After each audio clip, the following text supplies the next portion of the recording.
are about to start the audiobook of the infamous New Boy by Keith Casarona, Life and Death at the World Headquarters of the Jehovah's Witnesses. He's already got thousands of viewers on Reddit, but he hasn't actually made it into an audiobook yet. It's very exciting. There's a lot of tension in the room. He's thinking. You know that because he has his hand to his head. I mean, I gotta say, it's nuts. Are you ready? No. Take a breath. Okay, I'm ready. He's ready. Trust me, you have angels surrounding you right now. I don't feel anything dead around me. No, they're not. They're dancing. For the Jehovah's Witnesses too, they go, Oh, I want to hear about his fun life as a Jehovah's Witness.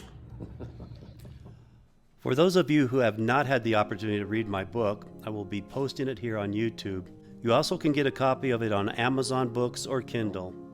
If not there, please feel free to enjoy it here.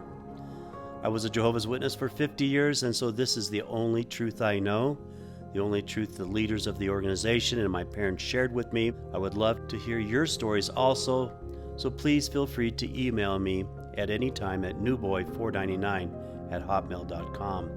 Please enjoy, my friends. I'm Keith Casarona, and this is my story. This book is dedicated to my Jehovah's Witness friend, Gail.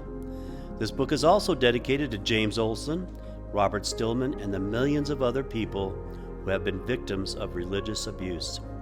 This book is dedicated to the thousands of people who have lost their parents, children, and family members by way of the cruel practice of shunning. This toast is for my Jehovah's Witness parents who are shunning me and treat me as if I am dead. This toast is also for my brothers and sisters who are also shunning me and treating me as if I am dead. Your invitation to be in this meeting has been revoked. And finally, this toast is for me for spending 35 years in this organization wasted. Thank you. Come this way. Thank you. Please, out. Please check out jwfacts.com and the Australian Royal Commission and see what these folks are hiding from all of you. Thank you.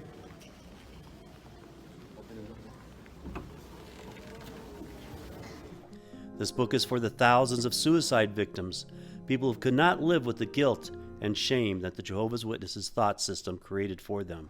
I just had such a bombshell of just sadness, and I pretty much wanted to kill myself, and I tried to commit suicide, and I was admitted to Georgetown University Hospital. And the sad thing about witnesses, I think, being disfellowshipped is you can't disfellowship. While you can disfellowship a body, you can't disfellowship a mentality. You can't disfellowship the soul and the worldview and the beliefs of someone. And that is cruel. That is just horrible, to take a child or take just a person and ingrain them and embellish a belief set into any person, and they believe it. And then after believing it for so long, then you have the power to basically shut off everything that they've ever known and ever believed in a matter of minutes. And I think the Jehovah's Witnesses, that they are so willing to give up the life of their own children, they're willing to give up the life of themselves, and that's even scary. I mean, they're willing to give their own lives. This book condemns this religion and all other religions that have been instrumental in the death, suicide, and insanity of millions of people around the world. Met with vocal resistance today at a Kingdom Hall in Woodbine. You haven't been invited on the property. For 6 years now, the Kentucky-based organization has offered support for people alleging abuse within the Jehovah's Witnesses faith. In March, settlements were reached in more than a dozen molestation cases, agreements that came with gag orders attached. The people and events in this book are real. Their real names are used. I do not judge or condemn any person in this book, only the religious thought system that has created them. Special thanks to Randall Waters, also Next Bethelite, and his amazing website freeminds.org.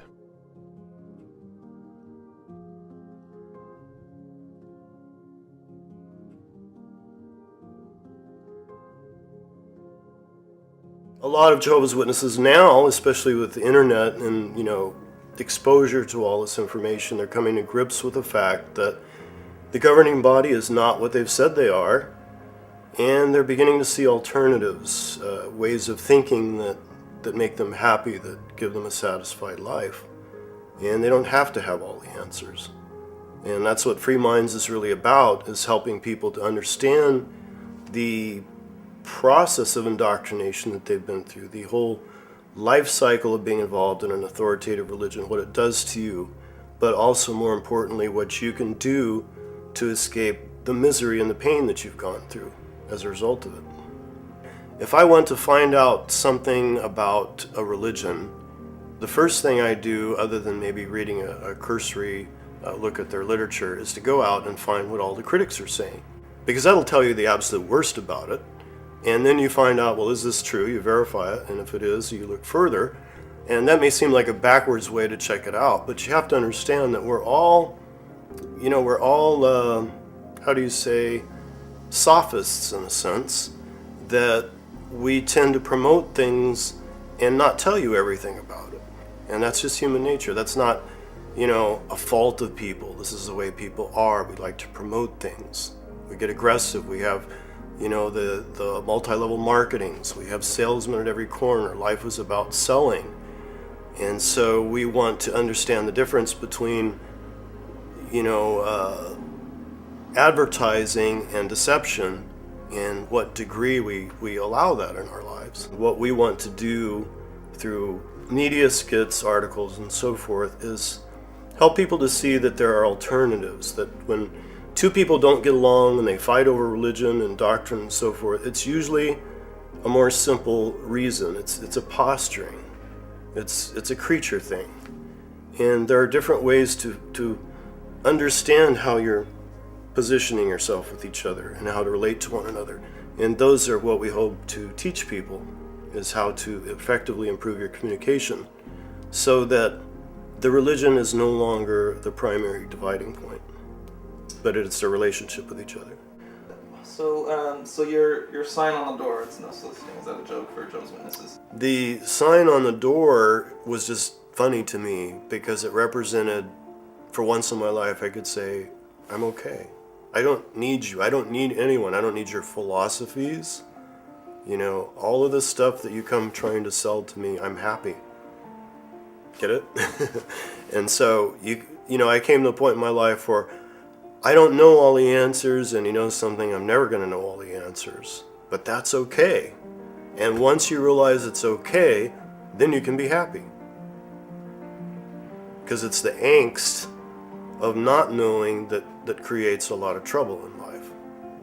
And you have to say, I want to go through my entire life with this kind of angst. Am I addicted to it? Is it joyful? Or do I want to get out of it? Do I want to live a happier life? Also want to thank Simon, who has created the Jehovah'sWitness.com website, and the hundreds of people there that have helped gather much of the important information that is in this book. This book could never have happened without their help.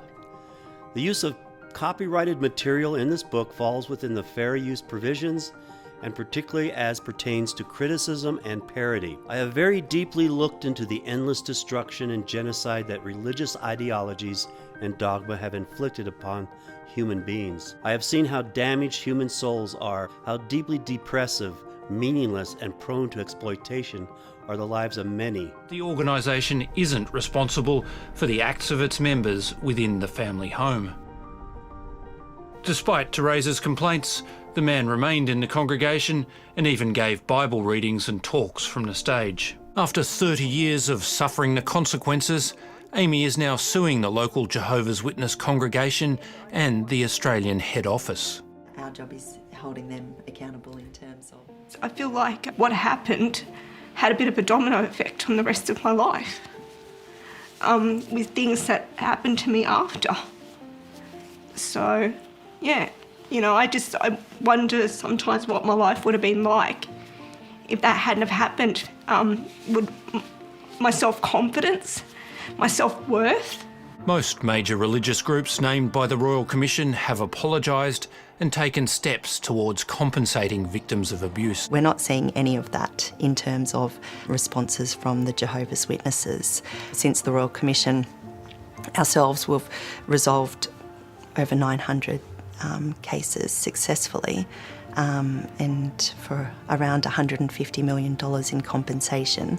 Not one of those cases has been resolved successfully against the Jehovah's Witness organisation. Religious dogma is at the root of this epidemic meaninglessness.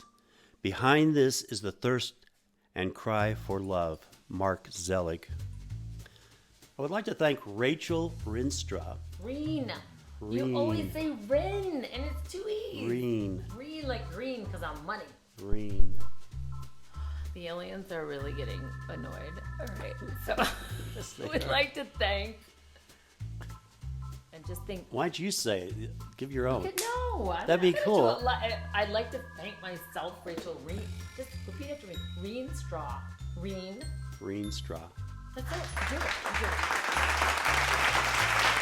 I would like to thank Rachel Rienstra and her amazing ability to produce the audio version of this book. Now a 4-time Emmy nominee and co-star of the movie Sedona. Chapter 1, The Pledge of Allegiance.